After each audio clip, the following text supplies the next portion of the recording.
নমস্কার সকলকে, ট্রাস্ট চ্যানেলের পক্ষ থেকে আপনাদের সকলকে জানাই স্বাগত। আশা করি সকলে ভালো আছেন এবং সুস্থ আছেন। আজকের প্রশ্ন, হরিনাম না করলে কি নরকে যেতে হবে? এরকম কি কোনো কথা আছে? আসুন তোমরা জেনে নিই।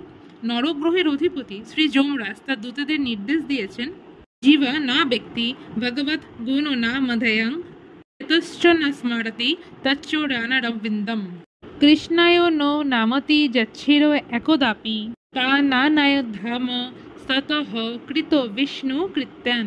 অর্থাৎ, হে দূতগণ, সেই সমস্ত পাপীদেরই আমাদের কাছে নিয়ে এসো বা আমার কাছে নিয়ে এসো, যাদের জিহ্বা কৃষ্ণার নাম গুণকীর্তন করে না, যাদের চিত্ত একবারও শ্রীকৃষ্ণের শ্রী পাদপরণ স্মরণ করে না এবং যাদের মস্তক একবারও শ্রীকৃষ্ণের চরণে প্রণত হয় না, আর যারা মনুষ্যের জীবনে একমাত্র কর্তব্য বিষ্ণুব্রত বা হরিভক্তি অনুশীলন করে না, তাদের আমার কাছে এই নরকে নিয়ে এসো। শ্রী ভগবদ গীতায় এমন কথাটি উল্লেখ রয়েছে। অর্থাৎ, হরিনাম না করলে কিন্তু নরকে যেতে হবে। তাই সকলেই সংসারের মাঝে হোক, শ্রীকৃষ্ণের সেবাচরণ করা সকলেরই উচিত।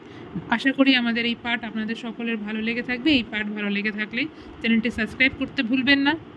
সংসার জীবনে থেকে নিরামিষ আমিষ পদের সমস্ত রেসিপি আমাদের চ্যানেলে পেয়ে যাবেন। চ্যানেলের লিংক ডেসক্রিপশন বক্সে দেওয়া রইল। ধন্যবাদ।